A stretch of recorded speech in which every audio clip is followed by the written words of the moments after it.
Hello everyone, আশা করি আপনারা সকলে ভালো আছেন। আপনাদের সকলকে স্বাগত আমাদের ইউটিউব চ্যানেল হিস্ট্রি ফুড 7 এর মধ্যে। আজকে আমরা যে বিষয়টা নিয়ে কথা বলতে যাচ্ছি সেটা হচ্ছে কিম জং উনকে নিয়ে, উত্তর কোরিয়াকে নিয়ে আমরা আজকে বেসিক্যালি কথা বলবো। তো উত্তর কোরিয়াতে একটা অভিনব জিনিস দেখা গিয়েছে সেখানকার একনায়কতন্ত্রের মধ্যে। আমরা সকলেই জানি উত্তর কোরিয়া বেসিক্যালি একনায়কতন্ত্র বা ডিক্টেটরশিপের মধ্যে রয়েছে। কিম জং উন সেখানকার রাজা বলতে পারেন, হিরো বলতে পারেন, সবকিছুই উনি।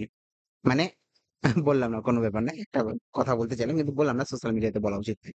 মানে পুরোপুরিভাবে সবকিছু তিনি। তিনি যদি বাবা হন তাও সেটা হচ্ছে কিম জং উন।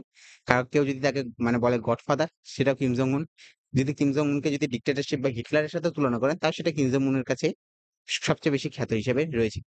কিম জং উন সেখানকার সর্বেসর্বা। সুতরাং বর্তমানে কি দেখা গেছে, কিম জং উনের একটা কিন্তু পুরোপুরিভাবে বিচার, সেই বিচারটা দেওয়া হয় 30 জনের উপর। 30 জন সরকারি কর্মী রয়েছে, তাদেরকে কিন্তু প্রাণদণ্ড দেওয়া হয়। প্রাণদণ্ড এই কারণে দেওয়া হয়, তারা কোনোভাবে ক্রাইম করেনি, কোনোভাবে কোনো কিছু করেনি।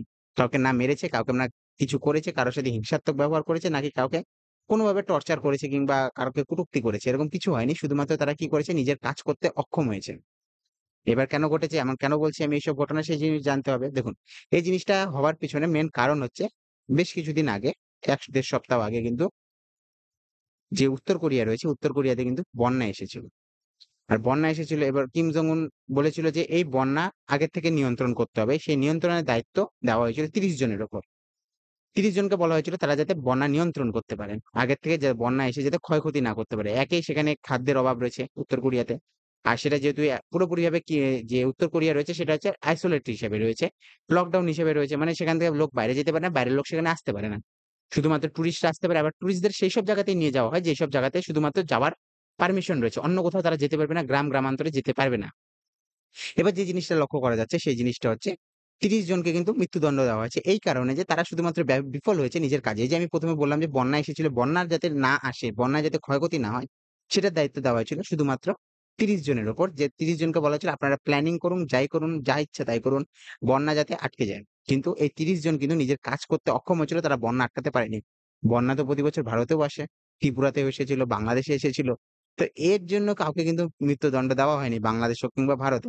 কিন্তু উত্তর কোরিয়াতে দেওয়া হয়েছে। এই 30 জনকে কিন্তু মৃত্যুদণ্ড দেওয়া হয়েছে এবং এখন তারা বেঁচে নেই। আপনি তাদের সাথে দেখা করলেও পারবেন না। তারা অলরেডি উপরে চলে গিয়েছে। তাদের মৃত্যুদণ্ড দিয়ে দেওয়া হয়েছে এবং মেরেও ফেলা হয়েছে।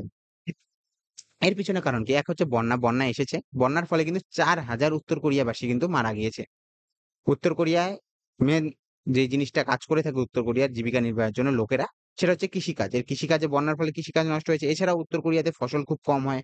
এই কারণে কম হয়, তারা পুরোপুরিভাবে নিজেদের মধ্যেই জিনিসপত্র চাষ করে। যা চাষ হয় সেই হিসেবে কিন্তু সেই দেশটা চলে। এবার বেশ কিছুদিন আগে দেখা যাচ্ছিল যে সেখানে যখন লকডাউন চলছিল, চায়না থেকে যেহেতু ফার্টিলাইজার আসছিল না, সার আসছিল না। সেক্ষেত্রে কিম জং উন বলেছিল যে প্রত্যেক ব্যক্তি নিজের ইউরিন যে রয়েছে, মূত্র রয়েছে, সেটা বাঁচিয়ে রাখবে এবং সেই মূত্র যাতে চাষের জমিতে দেওয়া হয়। কারণ ইউরেনিয়াম এর মধ্যে বেসিক্যালি প্রচুর পরিমাণের মানে খনিজ মৌল কিংবা বিভিন্ন NaCl থেকে শুরু করে প্রত্যেকটা জিনিস থাকে। সেক্ষেত্রে এই মূত্র দেওয়ার ফলে উর্বরতা বৃদ্ধি পায়। হয়তো আমরা জানি না, আমাদের দেশে এরকম করা হয় না। আপনার যদি জানার ইচ্ছা থাকে আপনি উত্তর কোরিয়া যেতে পারেন। কোন ব্যাপার নয়। ওকে। তো উত্তর কোরিয়া গিয়েও আপনি দেখতে পারবেন না। কারণ আপনাকে দেখতে দেওয়া হবে না। তো সেই জিনিসটা আমি যেটা বলার চেষ্টা করছি সেটা হচ্ছে, উত্তর কোরিয়াতে এই যে বন্যা এসেছিল, তারপরে ৪,০০০ লোক কিংবা ৩,০০০ কিংবা ৪,০০০ লোক কিন্তু মারা যায় এই বন্যাতে শুধুমাত্র, এবং প্রচুর পরিমাণে ক্ষেত খামারে ক্ষয়ক্ষতি হয়। যেহেতু এই বন্যা এই ৩০ জন নিয়ন্ত্রণ করতে পারেনি, সুতরাং ৩০ জনকে কিন্তু মৃত্যুদণ্ড দিয়েছে কিম জং উন এবং তাদের মেরেও ফেলা হয়েছে। তো ইন্ডিয়ার ক্ষেত্রে কি এরকম সম্ভব? ইন্ডিয়া কিংবা বাংলাদেশের মতো দেশে কি এরকম সম্ভব যে কোনো যদি সরকারি কর্মচারী নিজের কাজে ব্যর্থ হয় সেক্ষেত্রে তাকে মৃত্যুদণ্ড দেওয়া হবে? এরকম যদি হয় তাহলে গ্রামকে গ্রাম খালি হয়ে যাবে। কারণ আমরা চারপাশে যেসব প্রধান রয়েছে, পঞ্চায়েত রয়েছে, জেলা সমিতি রয়েছে, সব জায়গাতে কিন্তু দুর্নীতিতে ভরা। আর দুর্নীতিতে ভরা এই কারণের ফলেই কিন্তু সেখানকার লোকদের যদি মৃত্যুদণ্ড দেওয়া হয়, কে থাকবে বেঁচে? আপনাদের মধ্যে যারা আমার ভিডিও দেখছেন তাদের মধ্যে অনেকজন দুর্নীতি করেন, অনেকজনই ২ নম্বরি ভাবে পয়সা কামাই করে থাকেন। সেক্ষেত্রে আপনাদের যদি মৃত্যুদণ্ড দেওয়া হয় সেক্ষেত্রে কিন্তু আপনারা কি থাকতে পারবেন ঠিকঠাকভাবে? এরকম ঘটনা আমরা কোন দেশে দেখিনি। শুধুমাত্র উত্তর কোরিয়াতে দেখছি। বাংলাদেশেও কয়েকদিন আগে পুরোপুরিভাবে বন্যা এসেছিল। এই বন্যার জন্য যদি, যেই অঞ্চলে বন্যা এসেছে সেই অঞ্চলের যদি বড়, বড় যে নেতা রয়েছে তাদেরকে যদি মৃত্যুদণ্ড দেওয়া হয়, তাহলে নেতাগিরি করার জন্য কেউ এগিয়ে আসবে না। কিন্তু সেখানে একনায়কতন্ত্র, সেখানে এইসব করা উচিত কি অনুচিত?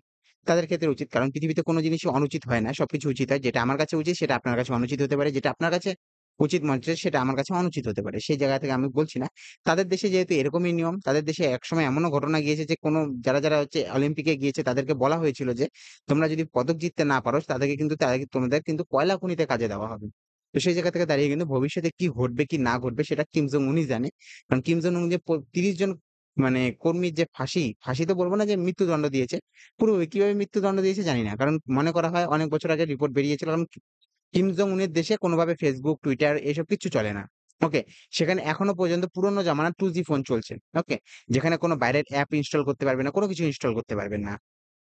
সুতরাং তারা কিন্তু পুরোপুরি মানে অন্যান্য দেশের থেকে কাটে রয়েছে। আমরা যেহেতু চাইলে আমেরিকায় কি ঘটছে, নেদারল্যান্ডে কি ঘটছে, অস্ট্রেলিয়ায় কি ঘটছে, কিংবা পাকিস্তানে কি ঘটছে সবকিছু দেখতে পারি। কিন্তু উত্তর কোরিয়ায় এরকম জিনিস করতে পারবেন না আপনারা। সেখানে সবকিছু বন্ধ রয়েছে। এজন্য কি হচ্ছে, সেখানকার লোকজনের খবর-টবর আমরা বাইরে আসতে পারি না। বিভিন্ন সূত্রের মাধ্যমে সেই খবরগুলা বাইরে আসে। এবার আমরা যে জিনিসটা জানতে পারছিলাম আজ থেকে প্রায় ৪ থেকে ৫ বছর আগে, মনে করা হচ্ছিল যে কিম জং উন নিজের যে জেঠু রয়েছে, সেই জেঠু মনে করা হচ্ছে কিম জং উনের যে বাবা রয়েছে তার মৃত্যুর পরে তার জেঠু সেখানে সিংহাসনে বসতে চায়। সিংহাসনে যেহেতু তাকে বসতে দেওয়া হবে না, কিম জং উন সিংহাসনে বসে পড়ে এবং তার জেঠুকে পিরানহা মাছ দিয়ে কেটে মারা হয়। মানে পিরানহা মাছ বলতে এক ধরনের মাছ রয়েছে যেটা হচ্ছে অ্যামাজনের জঙ্গলে পাওয়া যায়। সেই অ্যামাজনের জঙ্গলের থেকে যে মাছগুলো যে রয়েছে সেই মাছগুলোকে কিম জং উন অ্যাকচুয়ালি পুষে, এরকম এটা কনস্পিরেসি থিওরি। এটা পুরোপুরি সত্য কিংবা মিথ্যা আমি জানি না। আমি যাইনি, কিম জং উন আমার বন্ধু না, আমার কাছে তার WhatsApp নাম্বারও নেই। ওকে? সুতরাং এরকম পিরানহা মাছ দিয়ে কিন্তু তাকে মারা হয়। যে পিরানহা মাছ মনে করা হয় যে কিম জং উন নিজের বাড়ির যে সুইমিং পুল রয়েছে সেখানে পিরানহা মাছ পুষে এবং সে তার যে জেঠু রয়েছে, চাচা বলা হয় যাকে, জেঠুকে কিন্তু সেখানে ফেলে দেয় এবং তাকে কিন্তু মারা হয় পুরোপুরিভাবে। তো এইসব ঘটনা ঘটছে। তার নিজের যে রক্ষামন্ত্রী রয়েছে কিংবা হচ্ছে সৈনিকের যে হেড রয়েছে, মিলিটারি হেড রয়েছে, তাকে এভাবে মারা হয়েছে। অনেকবার এরকম আমরা অনেক খবর রয়েছে। যে কিম জং উনের বিরুদ্ধে যাবে তাকে কিন্তু মারা হবেই হবে।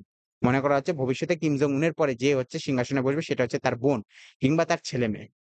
যে কেউ বসতে পারে। কিম জং উন উত্তর কোরিয়ায় জন্ম নেওয়া খুবই খারাপ ব্যাপার। আমরা যতই কালো হই, আমি আফ্রিকায় জন্ম নেওয়া বেশি ভালো মনে করব। কিম জং উনের দেশে মনে করব না।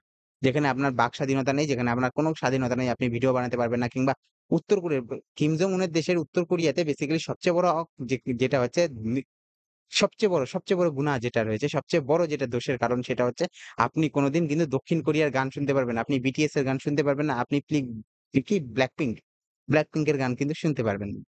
তো সেই জায়গা থেকে দাঁড়িয়ে কিন্তু সেইগুলো যদি শুনতে চান, দক্ষিণ কোরিয়ার যদি গান শুনে থাকেন সেক্ষেত্রে কিন্তু আপনাকে মৃত্যুদণ্ড দেওয়া হবে।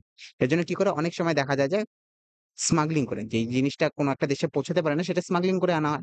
স্মাগলিং করে এনে কিন্তু সেখানকার সেই দেশের কিন্তু বেসিক্যালি সিনেমা, গান-টান এসব শোনা হতো উত্তর কোরিয়ায়। আর যদি কারো বাড়িতে পাওয়া গেল, সেক্ষেত্রে তাকে কিন্তু মৃত্যুদণ্ড দেওয়া হবে। সুতরাং এরকম যে দণ্ড দেওয়া হয় সেটা ভারতবর্ষে চালু করা অর্থস হবে না। কিন্তু ভারতবর্ষে কি চালু করা উচিত যে সরকারি কর্মী কাজ করতে পারবে না তাকে মৃত্যুদণ্ড দেওয়া হবে। সরকারি চাকরির ক্রেজই নষ্ট হয়ে যাবে। সরকারি চাকরিতে কেউ যেতে চাবে না। বলবে যে আমরা সরকারি চাকরিতে যাব না। সুতরাং দেখা হবে ভবিষ্যতে কি হয় কি না হয় আমরা সেই বিষয়ে লক্ষ্য রাখবো। আপনারা আমাদের সাথে থাকবেন। চ্যানেলটাকে লাইক, সাবস্ক্রাইব এবং শেয়ার করতে পারেন। না করলেও হবে। কোন ব্যাপার নয়। সাবস্ক্রাইব করবেন। দেখা হবে নেক্সট ভিডিওতে। Have a good day. Bye bye.